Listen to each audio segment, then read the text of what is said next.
What up, guys? Welcome back to the No Name Podcast right here. Still don't got a name, but guys, trust me, we're working on it. We're working on it. By episode number 10, we'll definitely have it. But on this podcast, it's a business-focused podcast where we highlight other people's businesses, share stories to really inspire you guys and give you guys the right guidelines to crush it in business. It's your number one co-host, PJ Padua, and we got our other co-host here, Brian Tran. Let's rock and roll. Let's do it, guys. And don't forget to share this if you've seen any of the episodes and you feel like your friend could value from this. Give it a share because that's how we're going to grow. And our ultimate goal is to help as many people as we can. So let's get right into it. How you doing, Brian? Not too bad. Got a sore throat. Just been talking a lot. Been going to multiple events. That's been new. So Sir, you just went to the Ryan Serhan event, right? That's right. Arjun and Ryan Serhan had an event here in San Francisco. And, we just got done filming like a full day of podcast. Went out to that event and it's a lot of yelling. Like, cause you had to talk loud. Oh man, my voice just went out. My guy's been working. Been working overtime. So cool. So hey, let's change the vibe up. And I wanted to ask you, how? Because it's obvious, man. How did it feel when you reached your first $1 million? I didn't get to $1 million by selling like a company or selling like a one big ticket item where it's like, boom, $1 million hits your account. I've made $1 million year over year, but I've always invested it back. So along the way, I get 100, 200,000 in this month, 100, 200,000 in this month. I'll go buy property or I'll go buy another flip or I'll go buy something or I'll invest it some way, somehow. So till this day, I'm gonna be honest with you. I don't have $1 million liquid. I'm broke. Yeah. Like most real estate investors, we're always cash poor, but we're cash flow rich. So every month it just replenishes. So that's good, but I don't have $1 million in my account. So I can't really speak on that. What I can speak on is that now at 30, now value is kind of arbitrary because today the market's kind of going down and a lot of my wealth is in real estate. So they're not worth what they were worth maybe 6 months ago. But I have a few million, constantly out there working and creating a cash flow, creating money every month. And so I have to say it feels great because I don't have to work and I can survive comfortably. But now it's about what more can I squeeze out of life? Yeah. So I don't like to attach that feeling. Like normally the way I kind of work is I celebrate every win, but I move on quick. Yeah. Okay, what's next? Like, great. Celebrate the wins. You have to celebrate the wins because you should be proud of what you have accomplished. But if you stick there, that's when you decline. Because if you're not moving forward, most people think that you're coasting. No, you're not coasting. You're actually moving back because life and business and technology and everything just keeps pushing forward. So you have to always move forward in life. Yeah. If you're staying still, you're kind of dead. Yeah. So that's kind of the feeling, man. Okay, nice. I mean, not really the answer that I expected, but hey, it's your answer and I respect it. But maybe if there wasn't like a time, maybe like monetarily wise, there, it wasn't like, oh man, but was there like a moment where you're like, yo, like this is kind of crazy. Like this feels good. Like I'm doing it. Because of, I think most high achievers, most driven, I'm a driver. If you look at my disc test, I'm a driver, high D, meaning like I'm quick, I'm ready for the next, let's go. Yeah. I think because of that personality type, I didn't really stop to smell the roses. Yeah, exactly. Not too much, now looking back and looking at the, I have milestone years. I can say that July 2017, I told my partner Alex at 50 Hills, I was like, dude, that was a turning point in our career. Yeah. Like that was when everything clicked. That was when we started making like the most money I've ever made.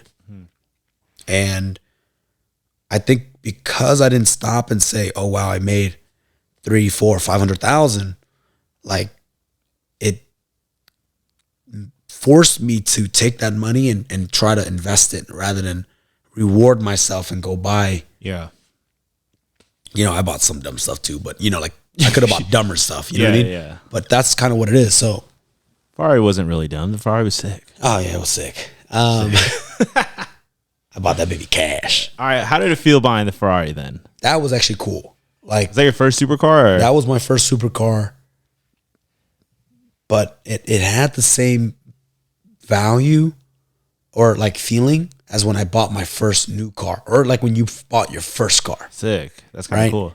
And so you always chase those kind of feelings. So yeah, I guess you could say it does feel pretty good. Like when my first car that I bought was that I bought myself was actually a Del Sol. Mm-hmm. It felt great, $800. Nice. Like yeah, you felt good, Yeah. right? Same feeling. You drove it, you thought it was a Ferrari. Yeah. Then I bought a 2008 BMW 5 Series Uh-huh. used. Same feeling, felt great. I felt like I was on top of the world. Yeah. Now, obviously, as we progress in life, the toys have gotten way more expensive, but it's the same feeling. Uh-huh. And so, yeah, it feels good, man. It feels good to know that you worked hard and you reward yourself. And so going back to like the $1 million, it wasn't so much the $1 million that was exciting, but obviously to make $1 million, to earn $1 million year over year, you have to have some kind of system or business in place. Yeah. And so it does feel good to know that you've built something that can continue to make that every year. So yeah, you feel proud. I like it. And this isn't a money thing. Yeah. I mean, you threw out the $1 million, but it's like it could be 100. Mm-hmm. My friend posted that he's now making 200 and he's super stoked. Yeah. I'm happy for him because I know what that's like to just make that growth. Yeah. It's like stepping stones, right? That's right. And that's what's more fun about it, right? Because it's like, just like as you're describing, I'm picking up that you're like, first car, you're like, oh, like nice. And it's like small level up. Go to the Beamer. It's the same feeling. Mm-hmm. Like I was just as excited buying that Honda Del Sol as I was buying the Ferrari or the Bentley or the G-Wagon. Yeah. It's like, so if you want to know like what it feels like, that's what it feels like. Yeah. So if that's what you strive for, go get it, guys. Yeah. I would say that like, you're growing, right? You're leveling up, but I'm pretty sure you wouldn't get that same feeling if you bought another Del Sol. No? Yeah. The playing field has changed. I think that like what I'm trying to get at is like, if you make it to your destination, your next destination, if you want to get that same feeling, it better be greater. It's got to be greater. Yeah. It's got to be bigger. Yeah, 100%. I like that. So, and I don't want to. I think some people may listen to this, but I think the audience out there are probably on the same boat as us. Mm-hmm. There's nothing wrong with wanting nice stuff. Big facts. I want nice stuff. Just don't do wrong to get there. Mm-hmm. And don't, like, the fake it till you make it works. But especially in this recession, you shouldn't fake it till you make it. Yeah. Because they could set you back. But when you can really afford it, and everybody has different rules, like you have to be able to buy cash twice or whatever. Some people say if you can afford the payments, not a big deal. I don't have a say. Some people lease, some people buy, some people cash out. I personally cashed out, but whatever. If you can afford it, buy it. I like it. Would you say money is a great thing? Absolutely. Why do you say that, Brian? Absolutely. I live in San Francisco, California. This is one of the most expensive cities in the world. Okay. You can say money doesn't matter if you live on a farm. But if you live here, money absolutely matters. $20 lunches, you can pack your own. You got $3,000 a month rent, $2,000, whatever it is. The highest rent. Our gas is the most expensive. If you have kids, the daycare is the most expensive. I mean, everything about this city is expensive, and I get it. You don't have to live here. But I'm forced here because my family's here. All my family's here. and I don't want to leave it. And I've built all these businesses here, so there's no leaving it now.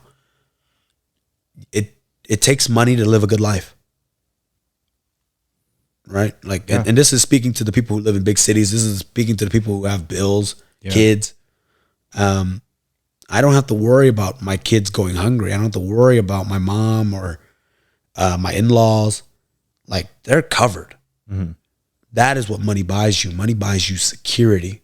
Yeah. And I get it. You don't need to drive a Bentley, right? You don't need to drive nice stuff. You don't need to go eat like $100 steaks like me. I like to eat good food. But everything else that I mentioned, your kids, daycare, preschool, soccer, karate, that stuff all costs money. And I didn't grow up with it. That's fine. I came out great. But it feels good to be able to say, yes, you can do it. You know what I mean? Yeah. Yeah, just being able to create the opportunities, right? Not so much for yourself, but for others. Yep. To be able to create that opportunity. Awesome. Well, this podcast has kind of been, I hope you guys liked it and we get to hear a little bit more of Brian's story, but you want to wrap it up, Brian? What do you want to say? How are you feeling about the conversation we had? What do you want to share with the guests? We threw out the $1 million, but honestly, set your goals. Make 50, 60, 70, 80. The purpose of this podcast or this episode, I feel like where we kind of took it under direction is just keep chasing growth. Yeah.